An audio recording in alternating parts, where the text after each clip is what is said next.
I've listened to Kid A by Radiohead for years. And I listened to it once yesterday. Welcome to the Spin It birthday party.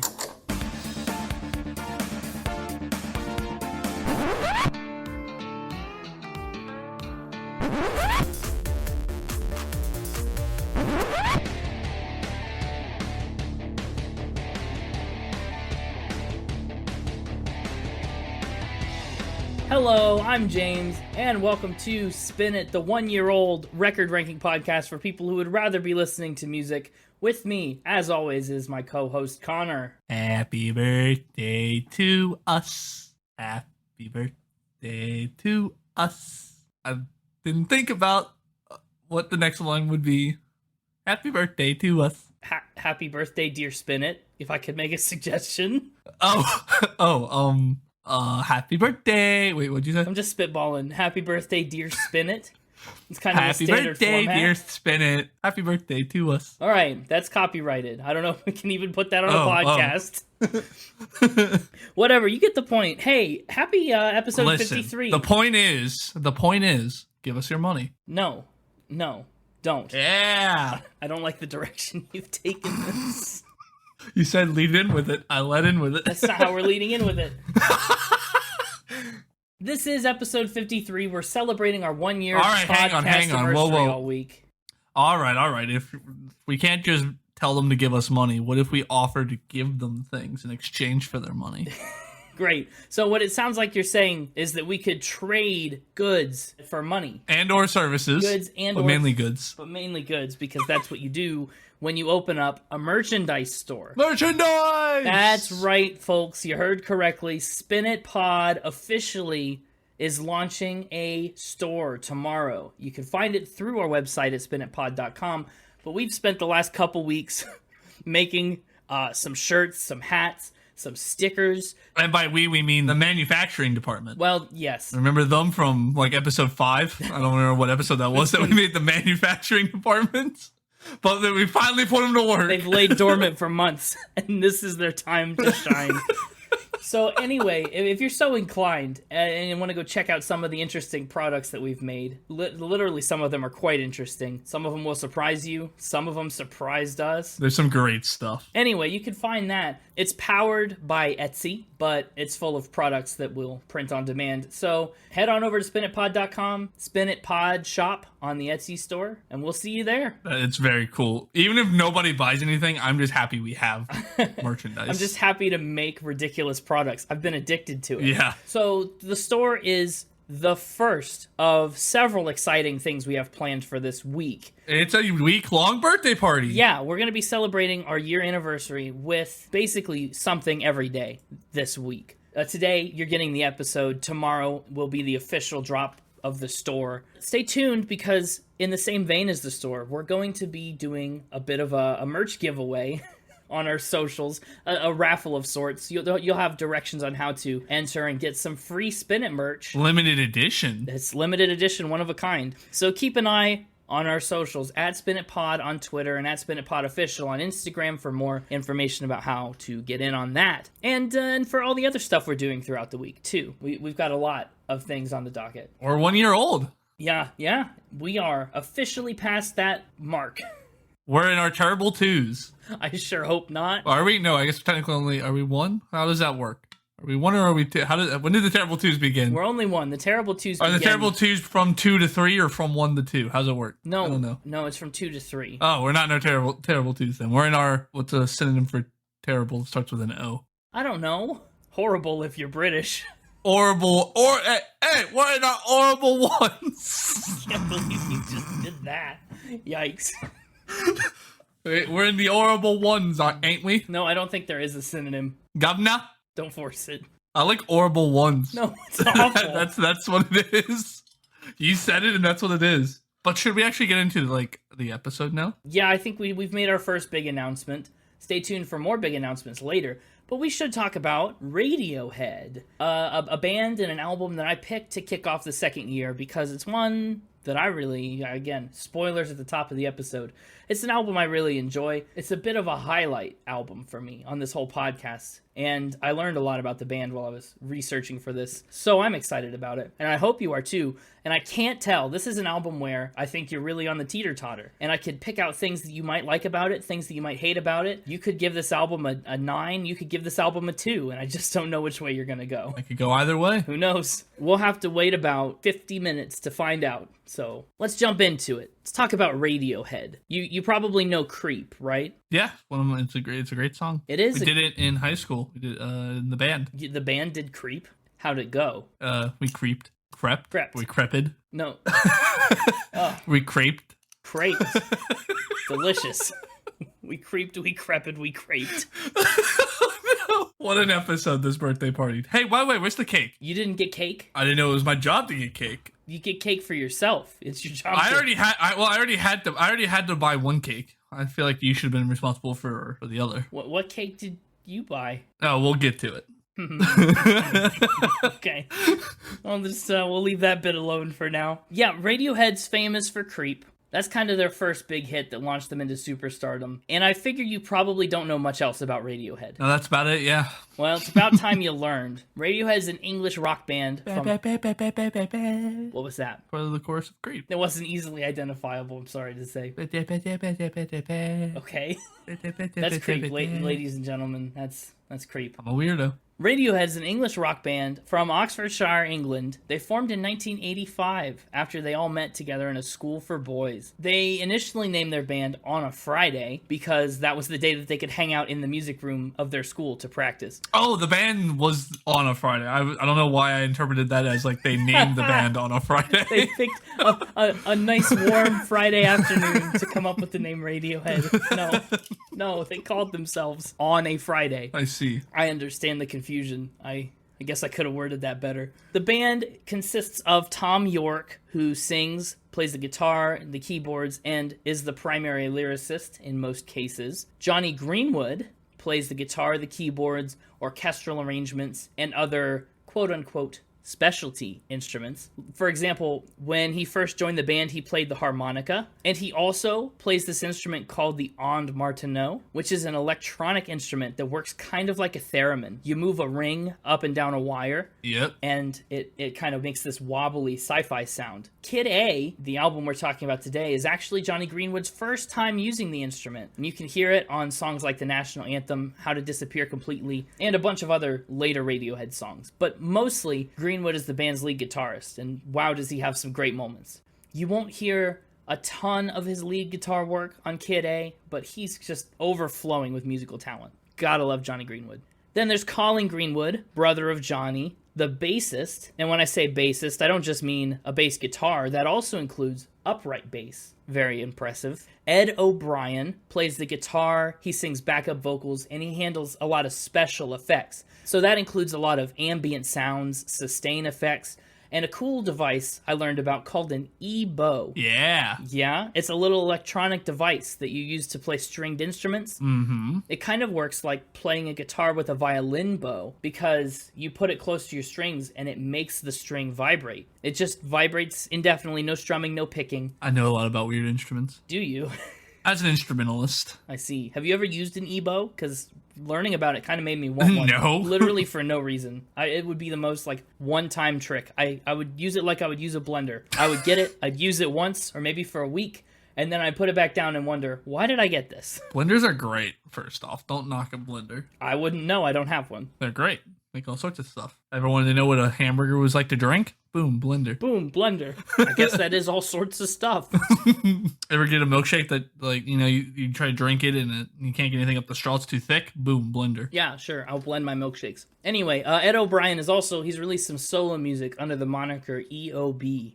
Then there's Philip Selway, who plays the drums and other percussion instruments. As you probably heard, Kid A is where Radiohead starts to introduce drum machines and really open up their style a lot more. And when asked about this change, Selway said that adding the newer elements pushed me to create some new dynamics. It's another way of solving the problem of arranging songs. Electronics opened up my drumming rather than closing down the possibilities of what I can do. Now I can express myself in a more effective way. So I thought that was really cool. You know, you think sometimes if you start experimenting with electronic sounds and other instruments, you might feel like you're being edged out of the band. That's not the case with Radiohead, and certainly not the case for Philip Selway. And actually, because of that pivot to electronic music and drum machines and more of a free-flowing sound, and because they started getting so complicated with all their arrangements and performances, the band has toured with a second percussionist, Clive Deemer. So that's the band. In 1991, after 6 long years of working through school and kind of dabbling in musical projects, one of their demos caught the ear of EMI, and it led to them signing a 6-album recording contract. That is when they made the switch from On a Friday to the iconic Radiohead.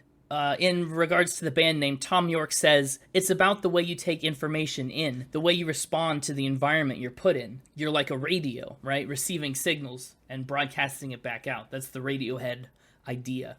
Their debut album, Pablo Honey, came out 2 years later in 1993. It was kind of divisive at the time, and I think Creep is to Radiohead what Smells Like Teen Spirit was to Cobain, or what Can't Smile Without You is to Barry Manilow. It's the overplayed one. It's the one that Radiohead is done with, you know? What the heck is that noise? What are you doing? Boom. Blender. Blender? You just... I'll just make myself a burger. Stop. You're making yourself... Whatever. So Radiohead does Creep. And Creep, Pablo Honey, just in general, is kind of like a mixed reviews album. But then they released The Bends. And then OK Computer, an album which a lot of people would probably have at the top of their own greatest albums list. And they started to build this huge cult following. And I don't want to say too much about these records because they're both definitely future episode material. They've got potential, but I do like them both quite a lot. The Bends was really my introduction into Radiohead. I had a roommate that loved The Bends and would play it all the time, and so I got into it that way.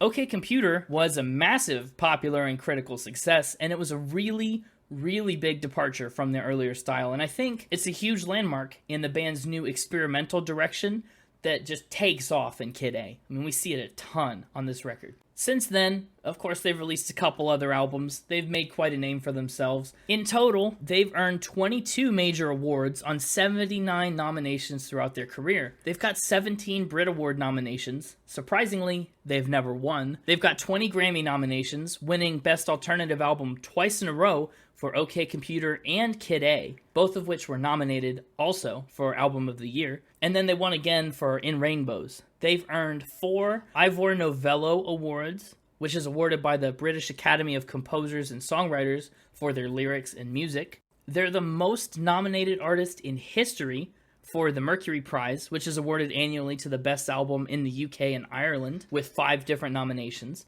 They've got an MTV Music Award on 12 nominations, 9 NME Awards, a Plug Independent Music Award, and much more. Plus, they were inducted into the Rock and Roll Hall of Fame in 2019. That's surprisingly recent. It is, yeah. Well, you figure it takes time to get a following, to get the reputation, and then to, pass the vote and get inducted. We talked about how it took ages and ages they tried and campaigned and just couldn't get it. So to get into the Hall of Fame at all is a feat, but to do it while you're still actively a band, it's pretty impressive. Another little trivia tidbit that actually helped, I think, contribute a lot to Radiohead's success is that they were one of the first bands with a dedicated website. They set it up right after the success of Kid A in the late 90s, and it was one of the first band websites ever. So it gave the community a place to go. They could disseminate information, and it really just kind of acted like a hub. It was a pivotal moment for music history. Band websites. Just like how our community should head on over to www.spinitpod.com. Yeah,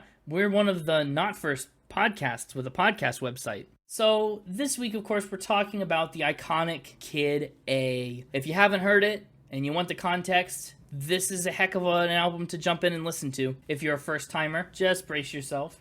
The album came out in 2000, turn of the millennium. It's really art rock, very experimental rock. It's very genre fluid, ambient sound. I don't know. The closest thing we've talked about to it so far is maybe some tracks on I Like It When You Sleep, For You're So Beautiful Yet So Unaware of It, even though that doesn't quite come close. So Radiohead's coming off the huge success of OK Computer, cult following and all. The record label says, wow, you did great. We trust you to do whatever you want. Clearly, it's working. Meanwhile, Tom York gets pretty bad writer's block. He thinks that, quote-unquote, rock music has run its course. It's a played-out genre. He starts writing these pieces and fragments of songs. He's cutting up phrases and putting them together in different ways, really mixing it up. He's trying to use instruments that are totally unfamiliar to him. Also, in his own words, he said, I'd had it completely with melody. I just wanted rhythm. All melodies to me were pure embarrassment. So the result of all these things, the freedom from the record label, the writer's block, this experimental hunger, that leads to this very minimalistic, ambient, artsy record, Kid A. It's Radiohead's 4th of 9 total studio albums to date.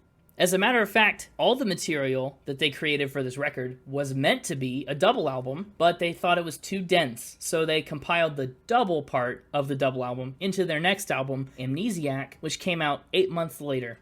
And trivia tidbits here about Kid A. Do you remember, I just mentioned they were one of the first bands with a website and therefore a web fan base. That enabled them to break the normal album promo mold. They didn't do any singles, they didn't do music videos, they didn't do a lot of photo shoots or interviews. They pretty much leaned heavily on the internet and put out these little, what they called blips of songs with promo footage. They did animated short films. They leaked some bootleg recordings and other things like that. They snuck little teasers out online for their web fans to find, which means this album was promoted in a really revolutionary way too. That's not unheard of to do today, but in 2000, that's pretty innovative. Yeah. This album was a huge success, despite being a struggle for the band. They had a lot of creative differences as they were kind of going through growing pains with Kid A. But it was, ultimately it paid off. It was the band's first #1 album in the US, debuted at #1 in the UK. It surpassed 207,000 copies in its first week alone. Rolling Stone ranked it at number 20 on their list of the 500 greatest albums of all time. Number 20 of all time. All albums ever? Yeah, but what do they know? They know a bit. I don't know. We'll see how their list compares to, the artificial Spin It rankings list. Yeah, the specifically mine. 53 greatest Spin It albums of all time. It'll definitely be on that. Wait, we've done 54 with the test episode. Haha, so it might not be. Which album would we cut? Oh, no. So, yeah, and Kid A is currently certified platinum in more than 6 countries around the world. So, there's your background about Radiohead and Kid A. Lots of backstory there. I think Radiohead's a really interesting and unique band, and Kid A is an album that just epitomizes the transformation of their status from like rock band into whatever you want to call Radiohead now. Cult following, experimental artsy band. I don't know. I don't mean to lean too heavy into it. There's a whole subreddit called r/Radiohead Circle Jerk where people just gush over Radiohead. But interesting. I guess it's time for everyone's favorite game. It's not really a show. Game segment. It's a show. Well, it's a show. He puts on a show. He puts on a show. You're right, he does. Let's bring the Mixtaper on out here for our happy 1-year anniversary episode of Fact or Spin. Hey, happy birthday to me. You. Happy birthday to me. Cha-cha-cha. Happy birthday, dear Mixtaper. Happy birthday to me. Where's my presents? And many more. What? I didn't get you a present exactly. What? But everybody else did. You didn't even come to my birthday party. You had a birthday party? Yeah. You didn't invite me to your birthday party. Yes, I did. Spinny was there. The math department squirrels were there. Gopher showed up. Gopher? Like the Gopher from Connor's Looney Tunes episode in the singles episode from Rhapsody in Blue? Yeah. He's kind of become our pet around the apartment. You and Connor have a pet gopher now. Yep. We've all just bonded so much after that. Okay, some things it's better not to question. Okay, gave me birthday presents. We had cake. Connor got this great cake. Yeah? What kind of cake did he get? Pumpkin spice, my favorite. Your favorite, yeah. Well, yeah, I invented it after all. So the story goes. Anyway, welcome to the start of season 4 of Factor Spin. Hold on. Whoa. Whoa. This is not season 4. Season 4, starting off the new year. What happened to season 3? It happened. It came, it went. No, it didn't. What? Yeah, it wasn't going too hot for me after last week's shutout, so I just decided to start over. New year, new Mixtaper. No, this So we were doing 25 episode seasons. Yeah, that was arbitrary to begin with. It wasn't. we kind of stuck to it for the first 2 seasons. I never agreed to that. That's just what you said. My game show. I guess it is. So you want season 3 to be Green Day and Michael Bublé. I'm not saying that's what I want it to be. I'm just saying that's what it was. We're in season 4. I don't make the rules. You just said that it was your game show. I mean, yeah, that's a life of its own. I guess it does. A fun little recap of the first year and 3 seasons. Yeah, what are our year 1 factor spin stats? We had 2,181 and a half facts. No, did we? Oh my gosh. Yep. 2,000. That's, you know what really got us there? The episode with 1975 facts. Yeah, So you probably should subtract about 1,970 from your 2181.5. Oh, well, if we were to do that, we'd have a total of 211 facts or spins in the first year and 3 seasons. Okay, so we've had 211 and a half facts. Very interesting. Yes, with 132 host wins and unfortunately only 79 and a half Mixtaper wins. Wow, okay, so the score is 132 to 79 and a half. Yep, unfortunate. But I think that's partially my fault, all right? Because if we look at the total of facts and spins, we have 120 facts and only 91 spins. I feel like if I step up my game with some spins, I might be able to tip the scales back in my favor. You know, I feel like I've been taking it too easy on you with some true facts. Anything's possible. I'm the Mixtaper. I'm not being a big enough dastard. I guess not. You're just a little dastard. Little baby dastard. Okay, well, we'll see how you get going in this season. See if you get off to a good start here. Also, hashtag New Year, New Mixtaper. That's right. I'm hashtag now because I got a Twitter. That's right. I hashtag now. Wait. You have a Twitter? Yeah, I just launched the Mixtaper Twitter. You know, I've heard through Connor and through the socials that there's a bit of a Mixtaper cult following out there. A bunch of fans eager to hear more from their favorite celebrity and supervillain, friendly neighborhood supervillain, the Mixtaper. And so you all can go follow me on Twitter. I don't remember my own handle. It's at @the_Mixtaper on Twitter. Okay. And I'm sure to keep all my fans updated on all the weird things I do with my free time when I'm not hosting Factor Spin. Yeah, I can't wait to see what a dumpster fire that is. Anyway, that's enough. That's enough business. That's enough business. Yeah. Let's jump into some factness and spinness. Let's jump right into it with a fact I never thought I'd get the chance to reuse. No. Really? Hold on. Let me guess which fact you're about to reuse. Oh, okay. Let me ask, was it a fact the first time you used it? Yes. Yes, this was true the first time you used it, and it's true about someone else. So I claim. Is Radiohead a Danish albino filmmaker and rocket salesman named Bartholomew Cubbins? How'd you know? No. Is Radiohead banned from the San Diego Zoo? Nope. Does Radiohead have their own cheese stick recipe? Nope. I'm about to have to give up. Was Radiohead roommates with Jamie Foxx? No. Would you like a hint? Yeah, give me a hint. Well, this is the first episode of year 2, and so I thought I'd reuse a fact from our first episode of year 1. Oh, very exciting. Our first episode of year 1 has 2 facts. One is that Billy Joel used to be a boxer. One is that Billy Joel went to war with the Catholic Church. And unless all of Radiohead used to be a boxer, or unless this fact is about one specific member of Radiohead, I guess, which is also a very real possibility, did Radiohead go to war with the Catholic Church? You had a 50-50 shot and you failed. Dang. Tom York was a boxer. Magnificent. So, when did he start boxing? His father enrolled him while he was in boarding school. Was he a good boxer? Billy Joel was like a 20-win champion. He was never defeated. How'd Tom do? Yeah, he did good. I mean, he wasn't like undefeated Billy Joel level, but he did it up through college. Interesting. So he enjoyed it then. It wasn't just a thing his dad made him do for like 8th grade. Yeah. His father made him start it in middle school because he was getting beat up all the time. Oh, so this was like a defense thing. Yeah. And so, he played it up through college where he went, to the University of Exeter, is how I'm going to pronounce that. Didn't bother to look it up. You never do. Where he won a championship. He won. Oh, he was a champion boxer then, just like Billy Joel.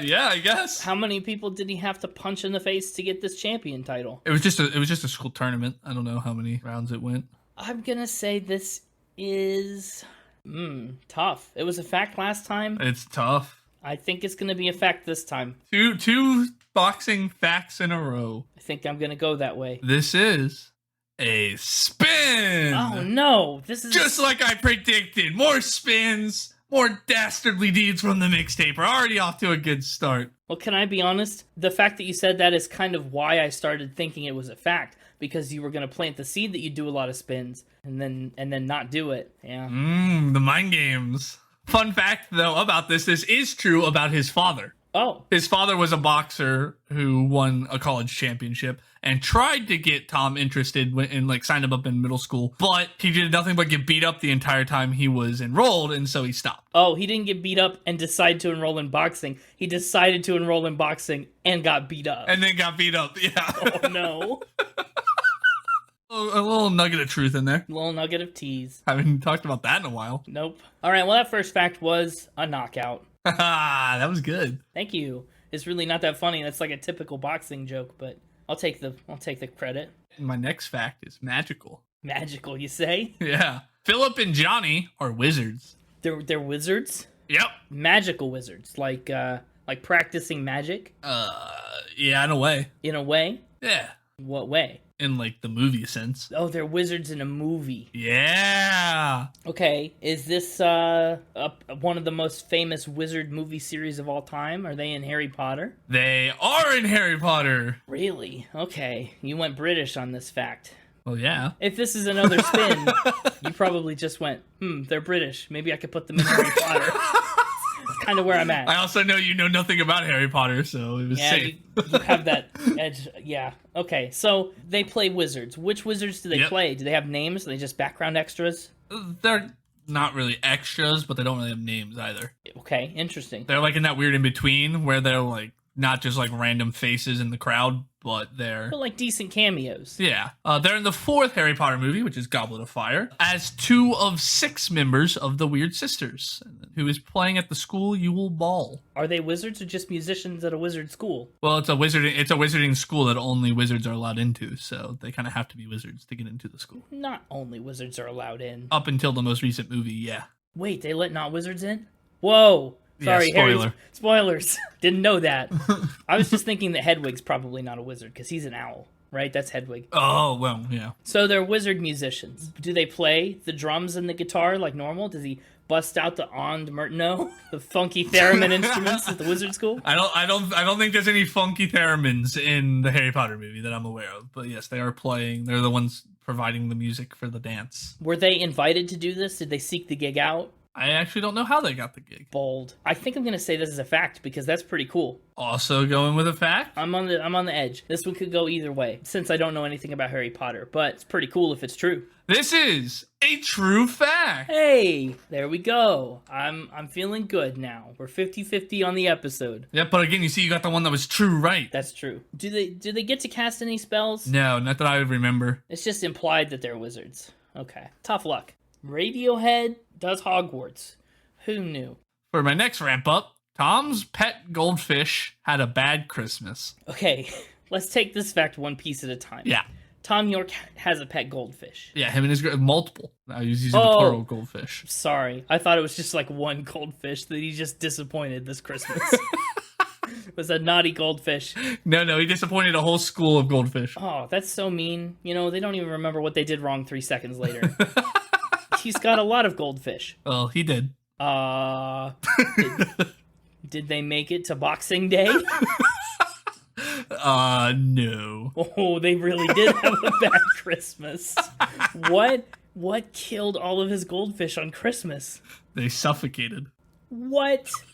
He took them out of the water? What happened? The tank fall over? I mean, how did we get here? So in 1996, he and his girlfriend at the time had a bunch of exotic goldfish because she was allergic to hair. So that was like the only pets they could have. And they had them in a nice big pond in their backyard. Okay, a pond. Right. Yep. Oh no. Did it freeze? Yeah, that Christmas, Tom was home alone and the pond froze. And so when a pond freezes, all you have to do to keep your fishies alive, you know, only the top freezes, right? Sure. Is cut a hole in the ice so that the water can still get oxygenated.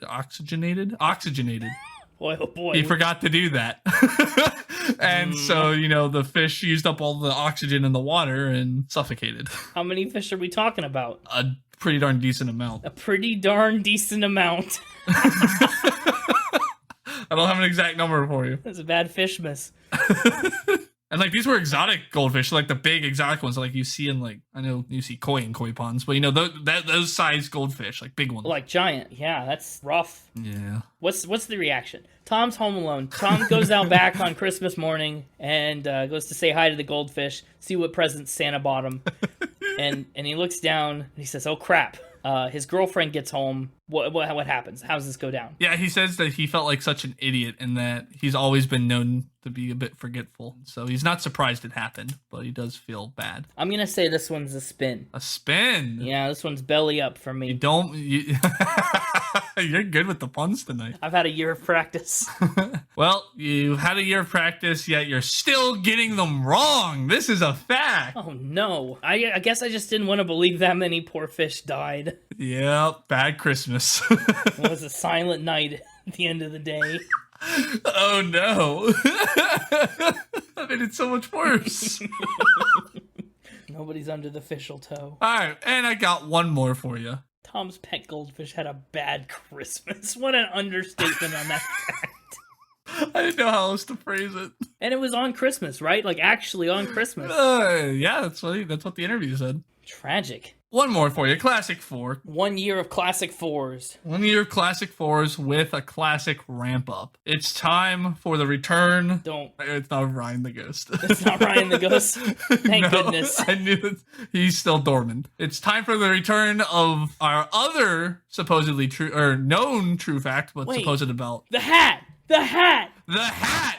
It is Tom York once lost his seat on a plane to a hat. I love this. This was such a weird. If you want the original version of this fact, check out our episode on Gabrielle Applin. I loved this fact when you told it to me the first time, and I forgot about it. Honestly, it's been such a long, dozen episodes. Okay, so he lost his seat on a plane to a hat. Yeah. And where was he flying to and from? What's the destination? From Oxford to Portugal. Oh, okay. So a decent flight. How much was a ticket for him and therefore for the hat? Oh, I don't know. Oh. I guess I could look up what a flight from Oxford to Portugal costs. But... Well, whatever. That is my point is someone spent too much money on a hat seat. Oh, yeah, they did. How can you say that with such certainty if you don't know what the seat costs? Because I understand concept of airfare and how much it relatively goes for. Sure. Did the hat check a bag? Maybe the hat got a free bag check, and so it was worth it to buy the seat. I don't know. Okay, so what kind of hat was it? Ball cap, top hat, fedora, detective hat, beret, bald cap, tricorn hat? Bald cap? I don't know. Honestly, I just want to sit here and let you keep naming types of hats. A snapback, a toboggan. It was 2 flat caps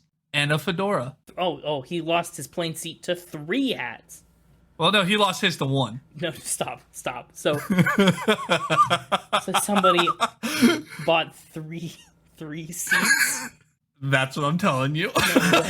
No way. Somebody bought 3 seats on a plane for 3 hats, and 2 of them are flat. You can put you can put all 3 of them on the same seat. Now you understand why I can say with such certainty that they overpaid for this. Oh, I can't wrap my head around how this even happened. What flight attendant lets this happen? I mean, come on. Can't your hat sit somewhere else? Also, if he lost a seat, is this a plane where you pick your seat beforehand and they double booked Tom's seat with a hat? This one baffles me. So yes, you basically said it. He booked his flight, right? And then he was told that his seat had been accidentally overbooked and he was upgraded to first class. Oh, he got upgraded. Okay, that's good. Yeah. I think when we told the fact the first time, Gabrielle Applin got downgraded and had to take a gift basket instead of this hat. So at least he got a nicer flight. Yeah. Did he enjoy the experience? What does he have to say about this? This is obviously a ridiculous occurrence. Yeah, he says he got up during the flight to use the restroom and stretch his legs, and he noticed the set of 3 hats where he was supposed to sit, and stopped and asked the flight attendant about them, to which she just told him that somebody had purchased the 3 tickets to get the hats flown out down to them. Over to them? Where's Portugal in relation to Oxford? Anyway. So, wait. So the person bringing these hats wasn't even accompanying them? It's like someone else, like a flight attendant, Somebody brought these hats on the plane and set them in seats Yeah. and then said, no, you can't touch those. Those are somebody else's. Who on earth, do we know whose hats they were? No.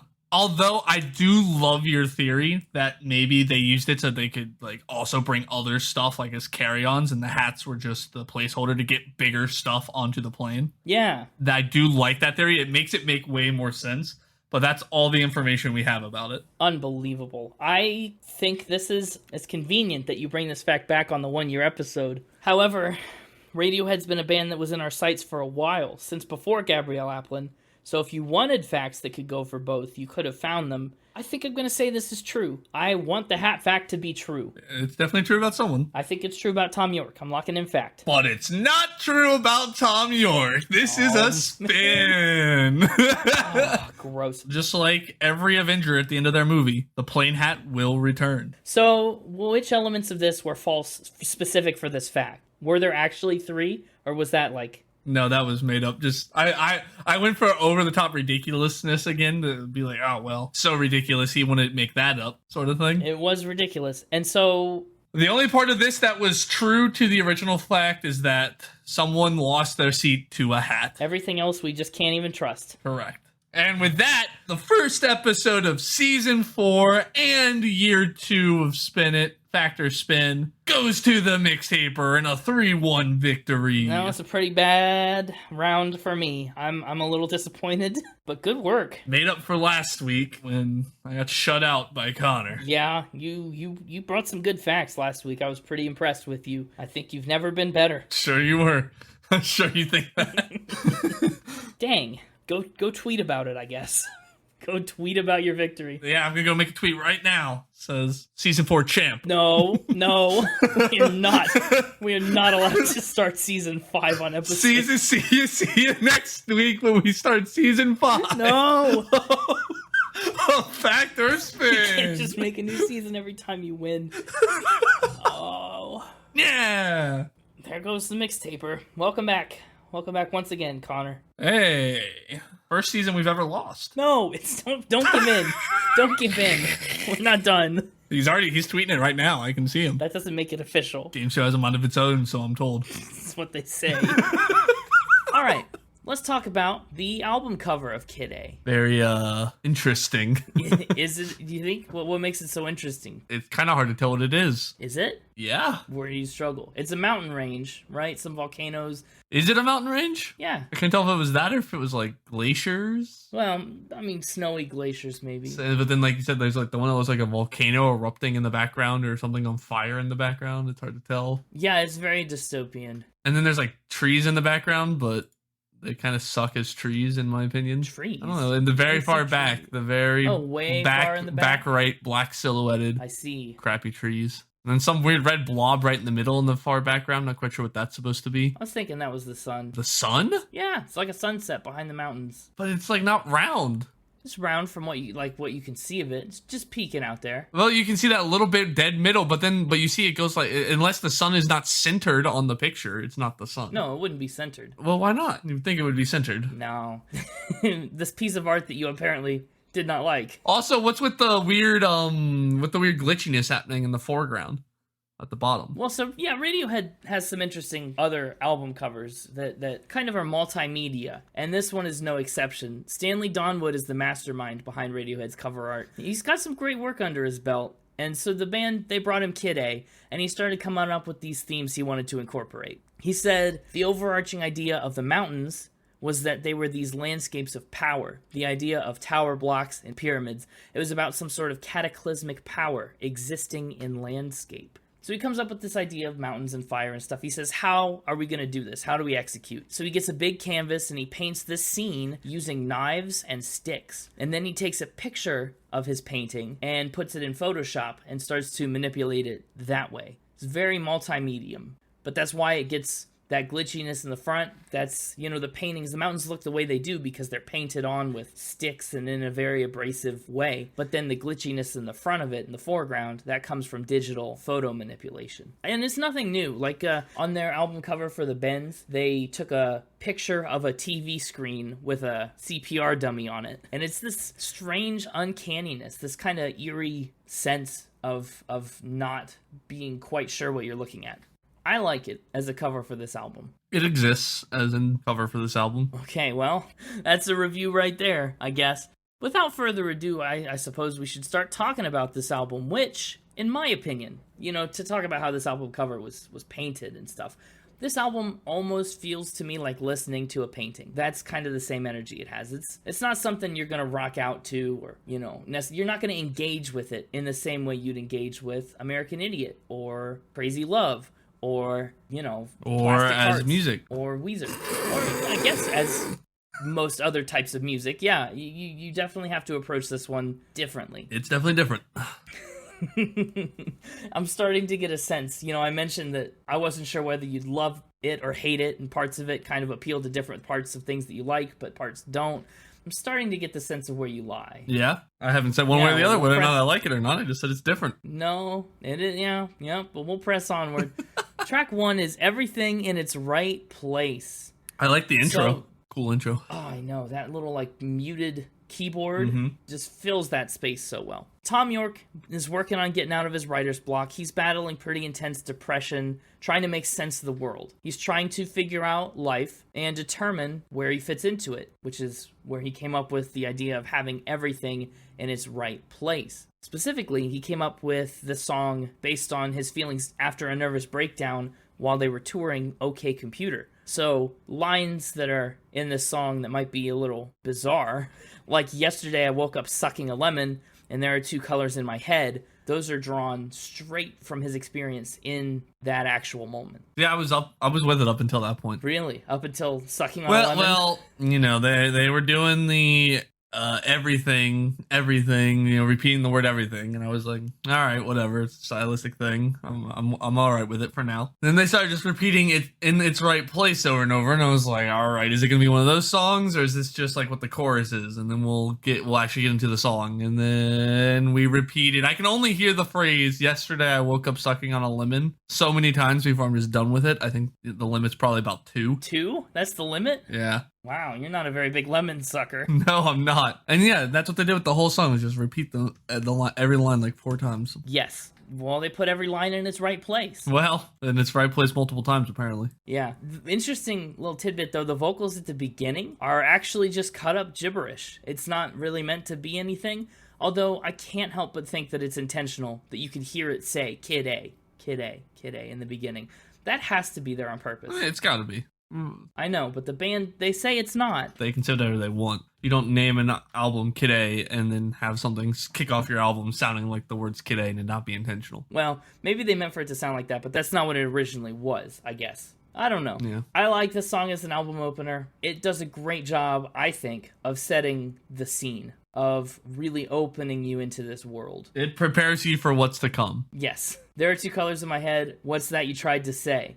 We're just kind of in a daze, right? We're just not focused on what's going on around. Just everything in its right place. And that leads straight into track 2, which is actually the title track, Kid A. Radiohead has actually never explained what Kid A means. They've never said. I just want to know where Kid B, C, D, and E are. What's the rest of the alphabet, kids? Great question. Maybe they're coming. People have theorized that Kid A might be kind of an allegory for being patient zero for a cloning experiment. Something like that, you What? got Kid A is like, well, Kid A would be like the first clone. Why's it gotta be cloning? Why can't it just be like anything where you're trying to like number like patients or groups of people? Like where'd the cloning come into this? I don't know. Maybe it's got something to do with alpha and genetics, and it beats me. I don't know if that explanation really holds up for me, and I don't think we'll ever get anything from the band on it. Tom actually says that he likes the quote-unquote non-meaning of the phrase Kid A. I really like the like music box melody at the beginning. Oh, isn't it just so floaty and kind of transportive? But I did not like the singing at all.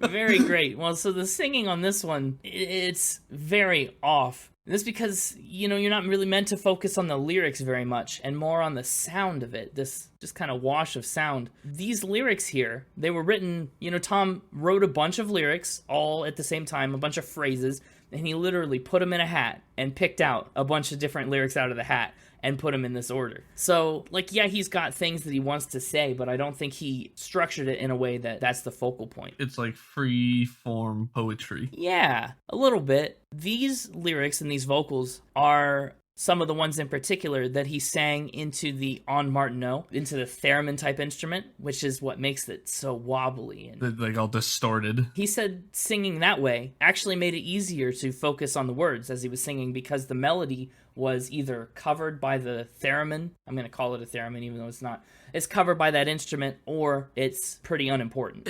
I like this concept of, here's a bunch of phrases that I like, let's just draw them out of a hat randomly and put them together into a song. But like, if you had all these phrases in a hat, like, why do you have to repeat yourself 50 million times? You know, like, pull more phrases to fill the space, you know?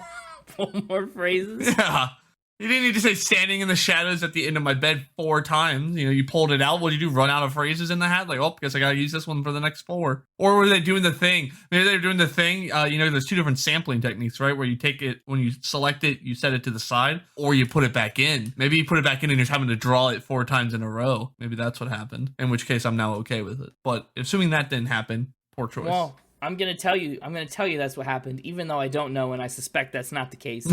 Just so you'll be okay with it. I love the line, we've got heads on sticks and you've got ventriloquists. Yeah, and like, what's the odds that he pulled those 2 out of the hat next to one another? I'm real skeptical of this story. I think that was one phrase. Like, both of those went together into the line. It just feels something about heads on sticks just as violent and terrible, but then you've got ventriloquists. Like, that calls to mind being controlled by a puppeteer, and you're so, like, docile that you don't even have control over I don't know. That dichotomy is really awesome. And I love that little Pied Piper bit at the end with the rats and the children following you out of town. Mm-hmm. Just, it's not a nonsense song, but it's cobbled together in a way that... It's a very cool stylistic piece. Yes. But as a song, I did not care for it. Right. And again, it's like listening to a painting. It's an experience you gotta just, like, sift through instead of a song you're gonna just rock out to. I don't even need to rock out to a song. I just need it to be a song. Fair enough.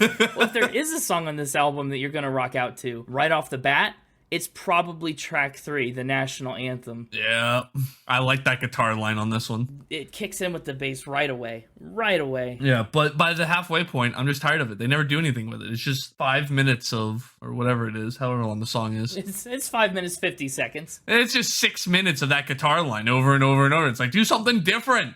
Build or something. It does build. It's got a lot of horns and other cacophony. I'm talking specifically about the guitar. The guitar just plucks out that same thing over and over and over and never goes anywhere. And so it gets stale. But no, the horns are the best part. Right. When that, I want to say it was a bassoon that comes in first before the horns do. Or mute, or it was either that or a very muted and out of tune horn, which is equally as likely because most of those horns were out of tune. They were just blaring random notes and weird pitches, and I loved it. I loved it. Yeah, isn't it really something? I was the friend that introduced me to Radiohead talked about one time he was driving in his car with the windows down just listening to this song, and he got to the end part and he looked over and he was like next to somebody with all these horns just blaring absolute noise, and they just gave him this look and then drove off. It's good. It is good. Tom York wrote that bass line that you wish did more when he was just 16 years old. And the band actually tried to record this song 2 separate times in the 90s, but... So you're saying he had plenty of time to work on it and make it go somewhere?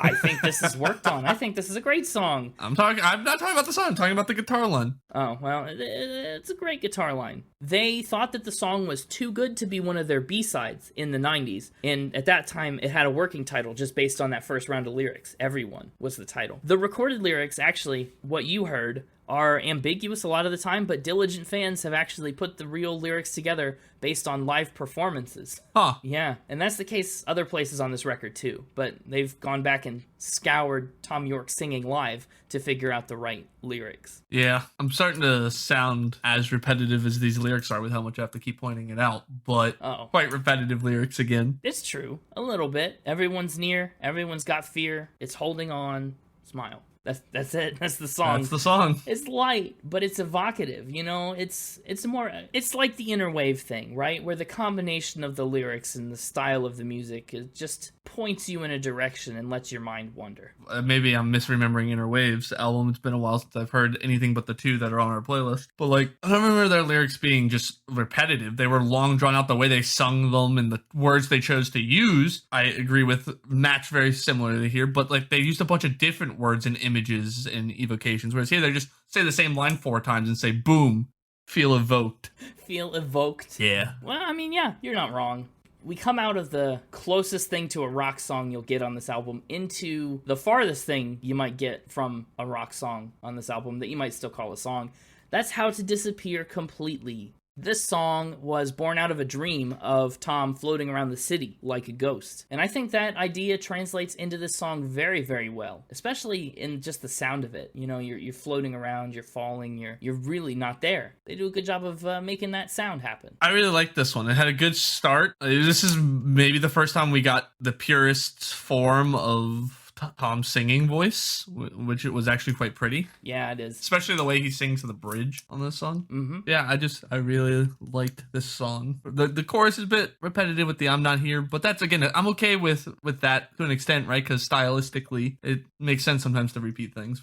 But he fills it with a bunch of other real verses and a really I really like the bridge. Strobe lights and blown speakers, fireworks and hurricanes. Yeah, it is really good. A lot of the ideas for that chorus came from Michael Stipe of REM. Yeah, did he have the idea to say, and I'm not here? And since that's 3 of the 4 lines, that was a lot of the chorus. I mean, he did give him the whole chorus. Tom York says he was feeling overwhelmed with touring and stuff, and Stipe tells him, pull the shutters down and just keep repeating to yourself, I'm not here, this isn't happening. And that clearly made an impression on him. The title for the song, though, came from a book, How to Disappear Completely and Never Be Found, by Doug Richmond. And that book is based on the concept of assuming a new identity by stealing it from a dead person. Interesting. Funny stuff. I know. It's a weird combination of influences that produces this really memorable moment on the album. Tom York actually calls this song the most beautiful thing we ever did. And I feel like that's pretty right. It's a standout for their whole catalog. It's a great centerpiece for this album.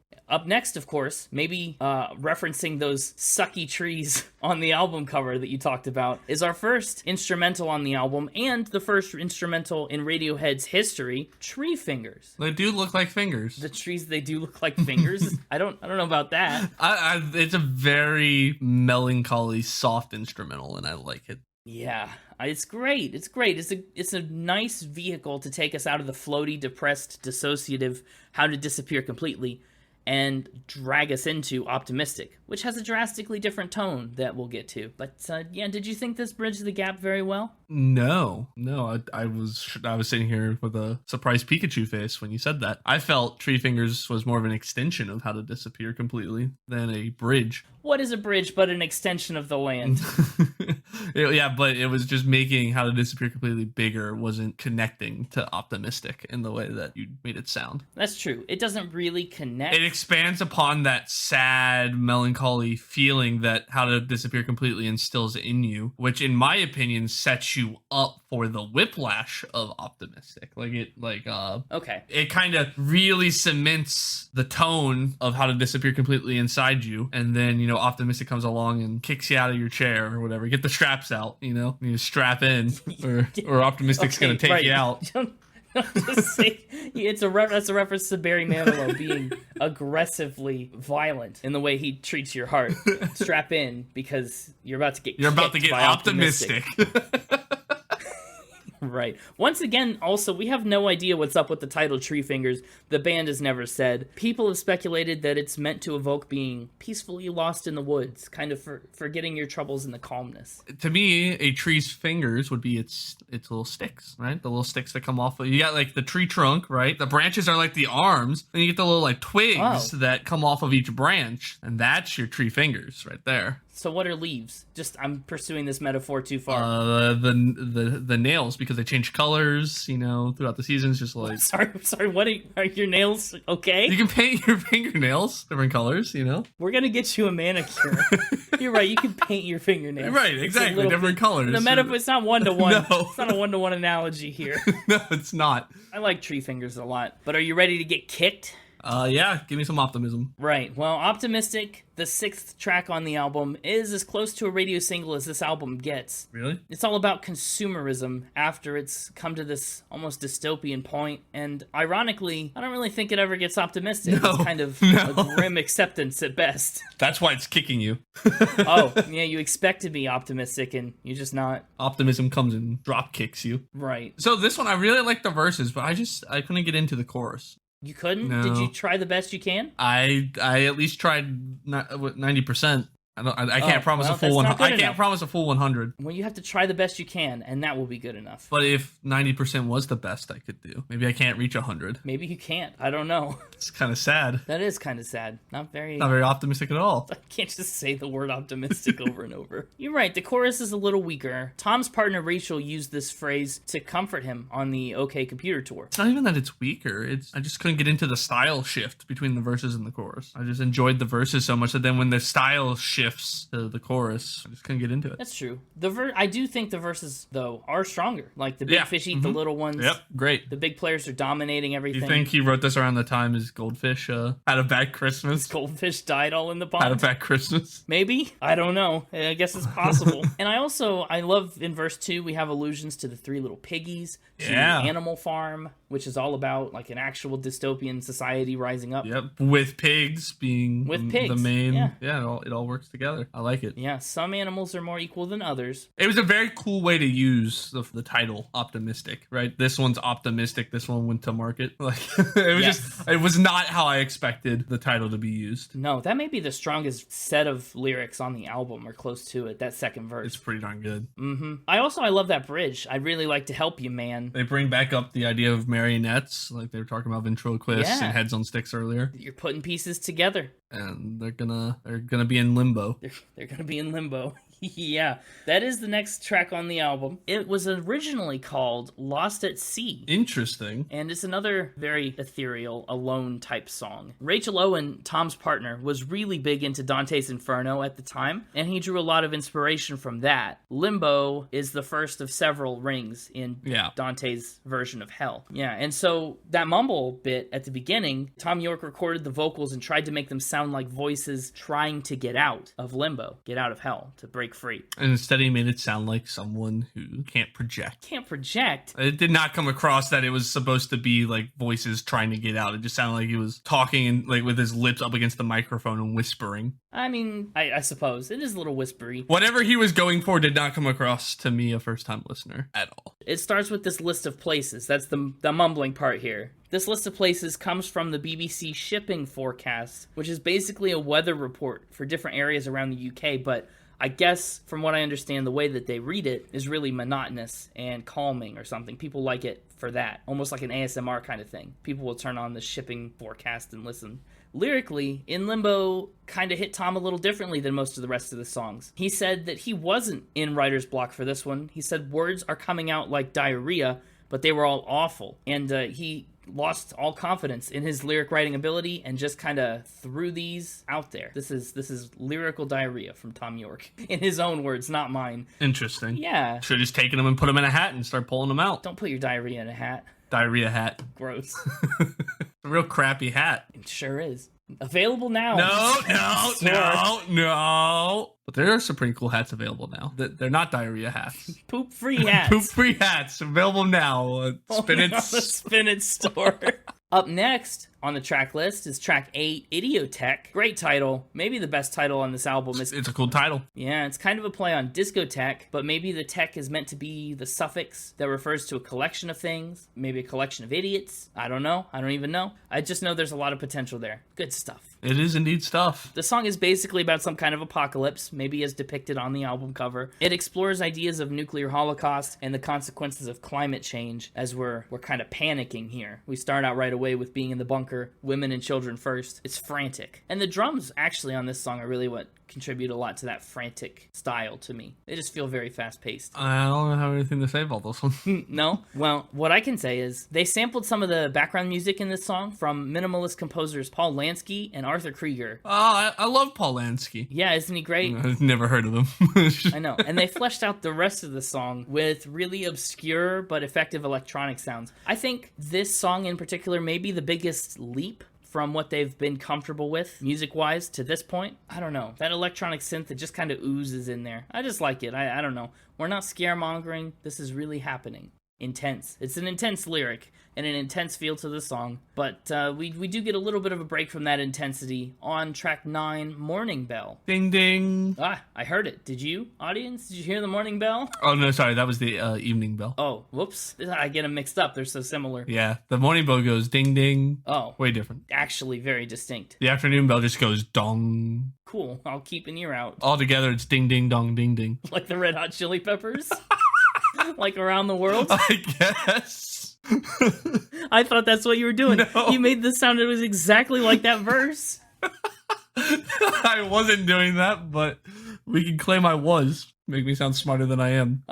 Well, that was a really involved joke. That wasn't a joke at all. Good job. So, Morning Bell exists here, but it was also reworked into a track on Amnesiac, so there are a couple different Morning Bells out there.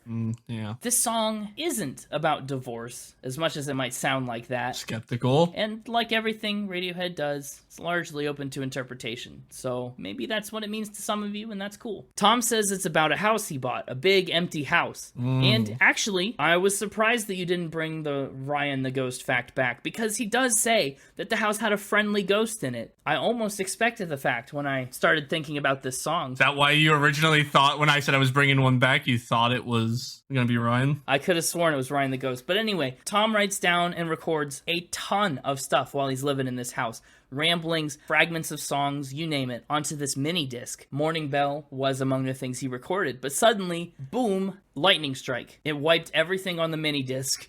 And 6 months later, while he was on a flight, doing that airplane, like, half-sleep kind of thing, boom, like, he just instantly remembers the words and the music to Morning Bell perfectly. Kind of freaky. Like a literal bolt out of the blue. How does he know they were perfect? I don't know how he knows they were perfect, because it does seem to me like... He has no proof. That would be a thing you would not remember. Yeah, he's got no proof. However, that's where this song comes from. Living alone in a big empty house. With Ryan the Ghost. It's possible. Who knows? That would make a good movie. No. That would make a good motion picture soundtrack. Right. Motion picture soundtrack is it's almost the closing track on this album. And if you're listening to it in a physical format, you might not know the last track's coming, but we'll get there. They wrote motion picture soundtrack on the very same day as Creep, their biggest initial hit. And it's a good one. I like that organ music start. Yeah, it's great. And it's just another satisfyingly melancholy song. It revels in it, you know? It doesn't try and take you to a certain place. It just is what it is. Another lyrical highlight. The verses are standout for me. Red wine and sleeping pills help me get back to your arms. There's some good lines in the verses. Yeah, I know. It's not like the movies. It's ironic to put a line that goes, "It's not like the movies," in a song called Motion Picture Soundtrack. And actually, the song also has a secret third verse, which you can find if you dig around Radiohead's bonus tracks and re-releases. You might encounter that one. And they also, as they often do with a lot of their songs, they played this live a long time before release. Interesting. Yeah, Tom and the band, they write all their songs a long time in advance. Like we talked about, even something like National Anthem was around for a decade, you know, before it got out onto an album. So it's just interesting to hear, you know, you never know what you'll hear at a Radiohead concert or when it will be released, if ever. You might see it in the next life. It might forever remain untitled. It might. Untitled is the last track on the album. Barely a track. Barely a track, yes. It's again a hidden track on the original release. In certain versions, there's a whole entire minute of silence between Motion Picture Soundtrack and this, as well as a minute of silence afterwards, too. Oh. I don't have many opinions on Untitled. It's a really good conceptual end to the album. And that haunting kind of ambient sound it has really brings it to a close. Yes. I don't know if there was a minute of dead space between it, if I would have felt that way, but with it going right from one to the other, it worked that way. Yeah, no, I agree with that. This is an album that needs a chaser. You can't just hard stop after any of these tracks, I don't think. So Untitled is a good way to maybe cleanse your palate after you've been on such a wild journey. Well, I think it's time to wrap that journey up with some final spin. That is correct. It is time for final spin. I think it's no secret that I like a lot of things about this album. It's so different than anything else that we've talked about on the podcast so far. To the point, like I said, you almost have to approach it... It's very unique. Yeah, you have to approach approach it in a different way than most music, I think. You can't just come at it cold on car radio shuffle, you know? Mm-hmm. This is the kind of album that often makes me think, how the heck do you sit down and write an album like this? How do you conceptualize this is what you want it to sound like? Apparently you just write down a bunch of phrases and put them in a diarrhea hat. Okay, well, that was just one or two songs there. Either way, I think the effect is kind of astounding. Musically, this album just wraps you up and keeps you on your toes from end to end. There's not a lot of melody on it, which is bizarre. You know, they kind of forsake melody very intentionally, and that forces them to do interesting things with the rest of their music. I like the music a lot.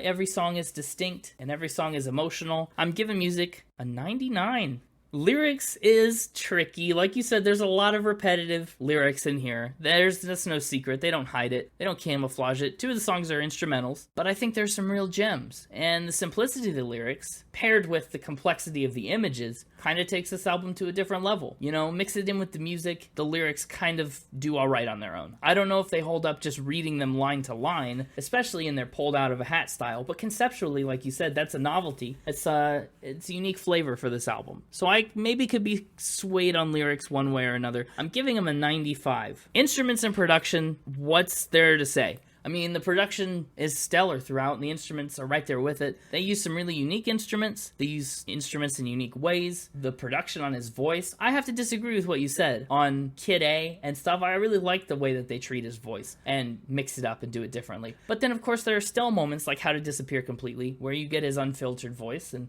it's very beautiful. I think instruments and production, honestly, perfect 100. Impossible.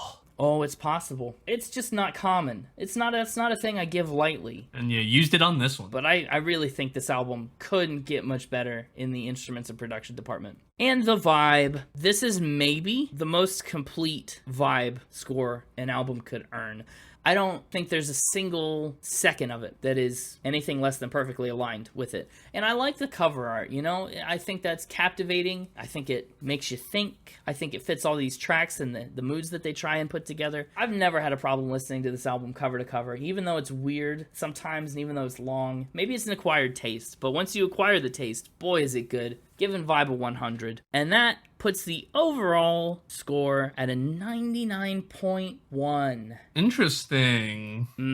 Yeah, I feel like we're going to have some disagreements on this one. I'm prepared. I'm not as passionate about that. You blindsided me with Dark Side of the Moon way back in the day. Yeah. That was one I was more passionate about. I feel like I can understand if you don't like this one. More than I can understand you not liking maybe Dark Side or some of the other ones that I like. Either way, Kid A goes at slot number 3 for me. It's a tough one to beat. The number 3 album on your list as of this recording. Yeah, I thought we'd start year 2 off with a biggie. How about you? For me, let's just knock my top 3 out of the way real fast, and then we'll get into it. Please do. In album order. We're starting off with honorable mention, going to the National Anthem. Nice. And then top 3s are How to Disappear Completely, Tree Finger, and Motion Pictures soundtrack. I'm not surprised. Well, what have surprised you? Those all seem very you. I would have been surprised if you had taken Kid A, Idiotech. Those would be the biggest surprises. Kid A and Idiotech. Yeah, for me, I was listening to you give your opinions. You know, you do your different categories things. I typically don't do that, but I had some notes based off of what you said. Okay. In my opinion, music, I agreed. It was very catchy. They had some great rhythms and stuff. But as I pointed out a couple times, they almost never went anywhere with them or did anything with them. So they would just get old and stale by the end of their 5-6 minute long songs. Sometimes they did some fun layering stuff, but yeah, for the most part, it just existed. I called it shallow was the word I used. They never went anywhere deep with it. Wow. Even on the track formerly known as Lost at Sea? Yeah, it was a very shallow sea. More of a puddle maybe even. Lost at pond. Lost in a puddle. Lyrics, very repetitive, as you know, and other than, I really do disagree. You said there were some real gems. Yeah, 2 or 3 lines, but otherwise, none of their lyrics were really that deep to me. Like, they all felt like they had these big lofty ideas, right, for their songs that really touch on loss and heartbreak and just all these other, like, big ideas. But then with their lyrics, they only ever went shallow deep with them, right? It was just, again, it was very shallow. It was almost every line felt like it was pulled out of a hat randomly, you know, except for 2 or 3. Instruments and production, you said, what's there to say? I have a lot to say. Please, yes. To me, it's instruments. I really like the instrumental choices. The chaotic cacophony of horns, great. Like I said, they had some great guitar runs and the organ stuff on motion picture soundtrack. I quite enjoyed the instruments on this. But from a production standpoint, it's very consistent in how it's constructed and what they've done with it. But and it goes back to what you said, how this isn't meant to be consumed like typical music, right? And so it's like looking at this as an album of songs that you would listen to when you're like, I want to listen to music. This is not produced at like the same caliber as like a as we were talking about like Michael Jackson's Thriller or Stevie Wonder's Songs in the Key of Life, you know? Like those are standout production. Like every choice made on every song had big impactful moments. And while this does too, it's not like it's different because they were trying to just set a mood, not write songs that people were going to listen to. Like it's almost, they're almost using it more like slam poetry almost, you know,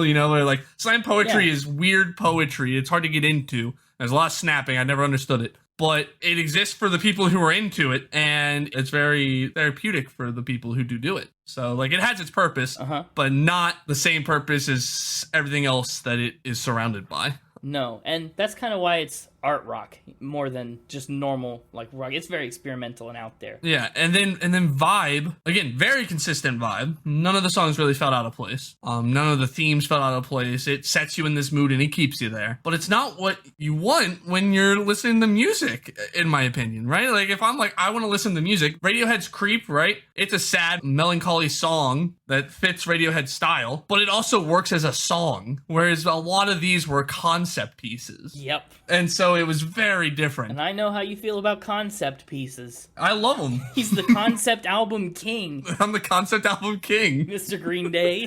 But this isn't even really a concept album, right? This is, they have these big concepts, but it's not a concept album necessarily. Again, like you said, it's art. It's art. That's a hot take. Like concept albums are like, here's a bunch of songs that are telling a like collective story in some way or another. Whereas this is like, you called it listening to a painting earlier or something like that. And that's the perfect way to describe this. This is almost like its own unique form of art separate from music. But we're a music podcast, we're a record ranking podcast, and you said you kind of have to view it under a different lens. I'm not viewing it, I'm keeping my, my metrics are the same for every album you bring to me. So this one's getting judged just like it's any other album. And therefore, this one is getting 3 big lemon suckers out of 10.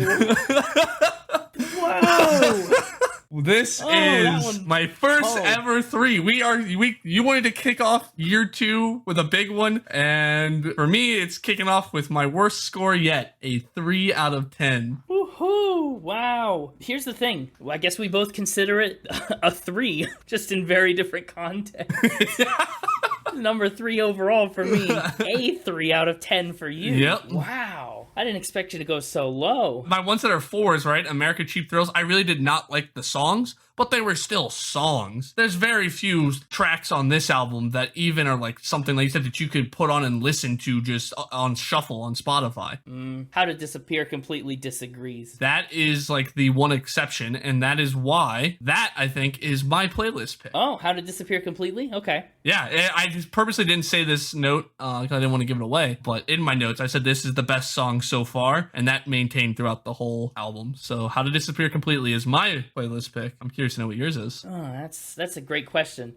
3. Wow. Yep. Let me just collect myself. That's what you get. I warned you if Buble didn't make it in your top 100, it was going to be a very vindictive year 2, and here we are. This has nothing to do with spite. You're right, it really doesn't. You just didn't like the album. Now, that to be clear, you've expressed regret that Kanye wasn't a 2. Yeah, honestly, that's making me want to score this a 2. Because I would put this on the same caliber of enjoyment as Kanye's. But even if Kanye had its musical moments, you know what? This one's getting 2 big lemon suckers out of 10. You convinced me. No. You convinced me. This one's getting a 2. No, that can't work like that. I've done it. I changed my mind. Thank you for the advice. Unbelievable. I'm cutting it out of the episode. 2 big lemon suckers out of 10. I did say 2 was my limit on lemon suckers. So on lemon suckers, so it works out. I guess that was only fair. Wow, I'm a little bit shocked that you disliked it so intensely. It just wasn't.